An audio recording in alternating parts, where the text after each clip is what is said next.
नमस्कार दोस्तों, आज हम बात करेंगे भारत पर विदेशी आक्रमण कि भारत पर कौन कौन से विदेशी आक्रमण कब कब हुए, जिससे भारत में काफ़ी बदलाव या उसकी संस्कृति या उसके व्यापार में काफ़ी बदलाव देखने को मिलता है। तो आज हम बात करने जा रहे हैं कि भारत पर जो विदेशी आक्रमण हुए, उन आक्रमणों का क्या कारण था, क्यों ये विदेशी भारत पर आक्रमण करते हैं। तो आज हम इसके बारे में जानेंगे। तो भैया, विदेशी आक्रमण करने का विदेशियों के सबसे बड़ा कारण था, क्या था? सबसे बड़ा कारण था वहाँ के जो पश्चिमोत्तर क्षेत्र यानी पश्चिम के जितने क्षेत्र थे वो छोटे छोटे राज्यों में बटे हुए थे। मतलब वो संगठित होकर नहीं रहते थे, उनके प्रांतों में बटा हुआ था सब राज्य, ठीक है। और ये अलग अलग रहते थे, जिसका विदेशियों ने लाभ उठाया। किसने लाभ उठाया? विदेशियों ने। किसका? ये जो छोटे छोटे राज्यों में भारत के लोग जो रह रहे थे, जो उस समय के शासन जो कर रहा था, उस समय शासन राजा महाराजा। तो और दूसरा कारण क्या था? दूसरा कारण था कि वो आपसी संघर्ष, ये जो छोटे छोटे राज्य थे ये आपसी संघर्ष में लगे रहते थे। मतलब कि खुद में ही लड़ते थे, इनमें कोई एकता नहीं थी, ठीक है। इन लोगों में एकता नहीं थी, ये लोग संगठित होकर नहीं रहते थे, संगठित नहीं रहते थे। जिसका लाभ किसने उठाया? जिसका लाभ उठाया विदेशियों ने, जिसके कारण भारत पर विदेशी आक्रमण हुआ। भारत पर विदेशी आक्रमण तो हुआ। इस भारत पर होने वाला जो विदेशी आक्रमण था वो दो था। सबसे पहला था ईरानी आक्रमण और दूसरा था यूनानी आक्रमण।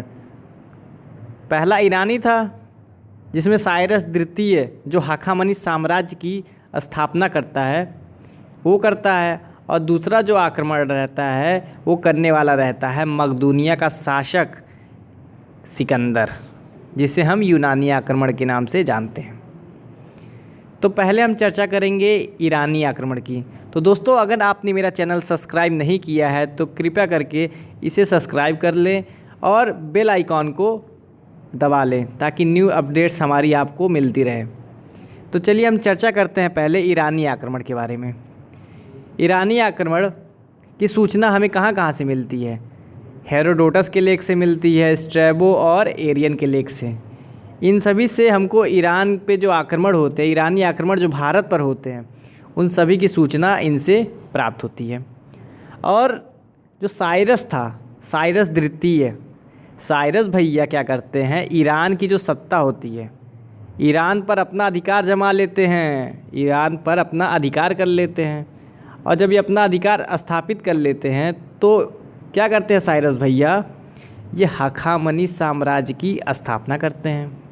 देखिए, साइरस द्वितीय जो है वो ईरान आए, ईरान पर अधिकार किए और हाखामनी साम्राज्य की स्थापना कर देते हैं। अब इनके स्थापना करने के बाद क्या होता है कि ये साइरस द्वितीय जो रहते हैं, इन्हें कुरुस नाम से भी जाना जाता है। और एरियन का जो लेख है वो ये बताता है कि 550 ईसा पूर्व के लगभग साइरस जेड्रोसिया के रेगिस्तान से होते हुए भारत जाते हैं आक्रमण करने। और जब ये भारत आक्रमण करने जाते हैं साइरस भैया, चले तो गए आक्रमण करने, लेकिन क्या होता है कि वो सफल नहीं होते हैं।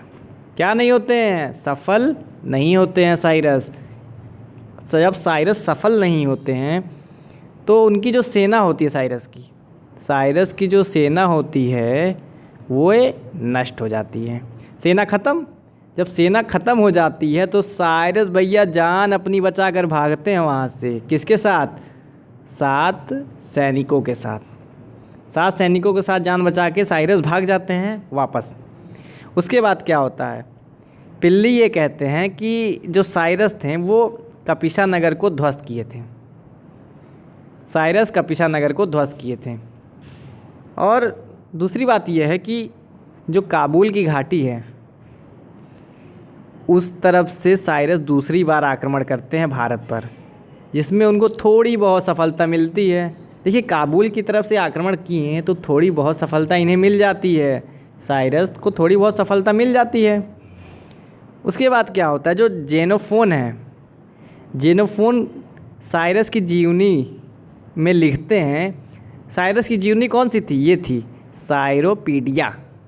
साइरोपीडिया साइरस की जीवनी थी और उसमें जेनोफोन लिखते हैं कि बैक्ट्रियनों और भारतीयों को जीतकर अपना प्रभाव हिंद महासागर तक साइरस बना लेता है। साइरस अपना प्रभाव हिंद महासागर यानी एरिथ्रियन सी तक पहुंचा लेते हैं, ऐसा जेनोफोन लिखते हैं। उसके बाद दोस्तों हम देखेंगे कि जब साइरस की मौत हो जाती है, साइरस भैया जब मौत हो जाती है इनकी या मृत्यु हो जाती है, तो इनका बेटा रहता है जिसका नाम रहता है कंबोजीय या कैम्बिजिस कह सकते हैं। तो जो कंबोजीय है ये हखामनी साम्राज्य के उत्तराधिकारी बचते हैं। जब साइरस मर गए तब इनका जो लौंडा था कंबोजीय ये बना हखामनी साम्राज्य का उत्तराधिकारी। जब ये उत्तराधिकारी बना तो ये क्या हुआ ना, अपने साम्राज्य की अपने साम्राज्य के अंदर ही इतनी समस्या थी, वो उसी में उलझ कर रह गया। जब उसी में उलझ कर रह गया तो इस बेचारे को भारत पर विजय करने का अवसर नहीं मिल पाया, यानी भारत पर ये विजय नहीं कर पाया, मतलब कोई अवसर ही से नहीं मिल पाया। क्यों नहीं मिल पाया?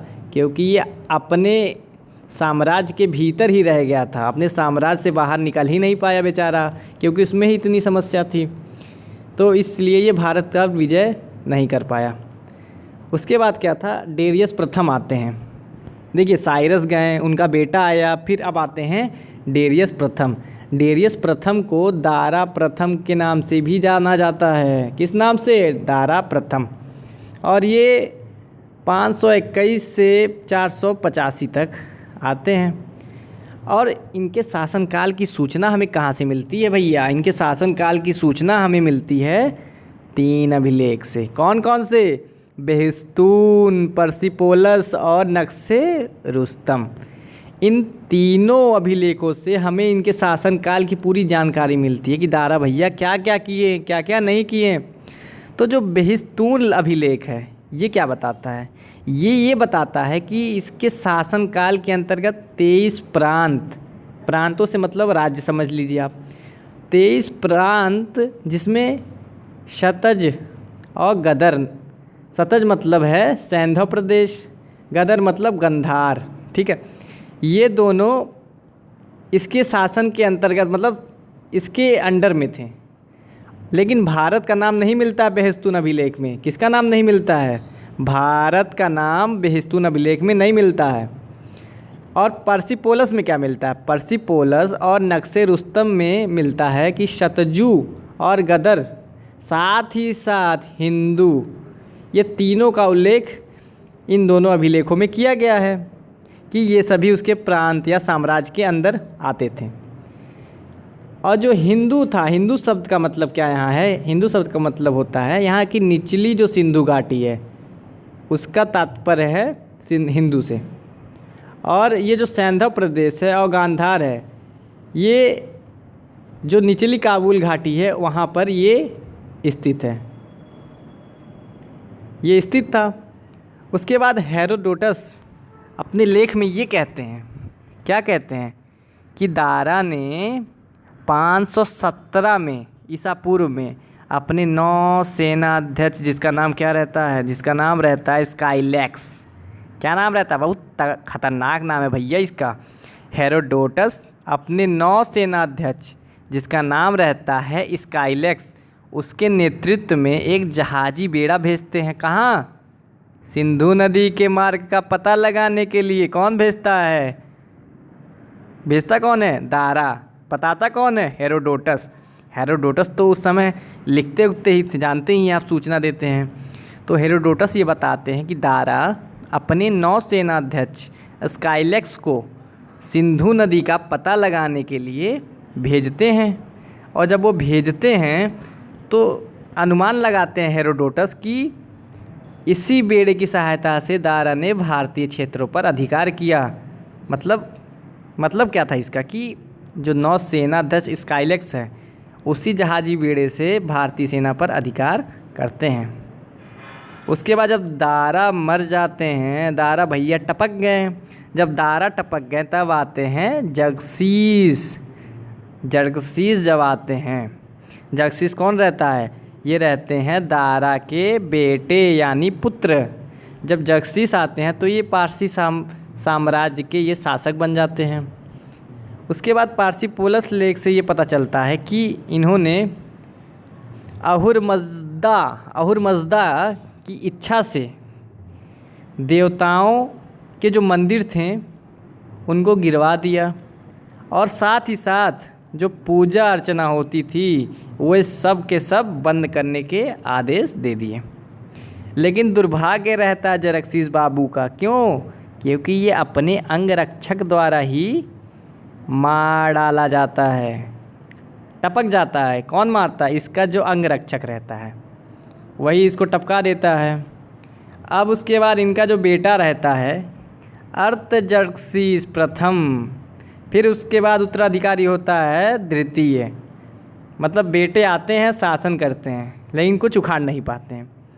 उसके बाद पारसिक साम्राज्य का, ठीक है, पारसिक साम्राज्य का जो आखिरी और अंतिम शासक रहता है वो रहता है दारा तृतीय।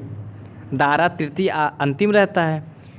जब दारा तृतीय अंतिम रहता है ना तो क्या होता है, सिकंदर, फिर आगे सिकंदर भी भैया आ जाते हैं। जब सिकंदर भैया आते हैं तो पारसिक साम्राज्य पर अधिकार कर लेते हैं, और जब अधिकार कर लेते हैं तो अधिकार किए तो कैसे छोड़ दें दारा को?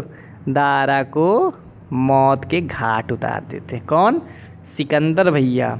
सिकंदर भैया दारा की हत्या कर देते हैं, और जैसे ही दारा बाबू मरते हैं, दारा तृतीय टपक गए, तो भारतीय क्षेत्र से पारसिक प्रभाव समाप्त हो जाता है।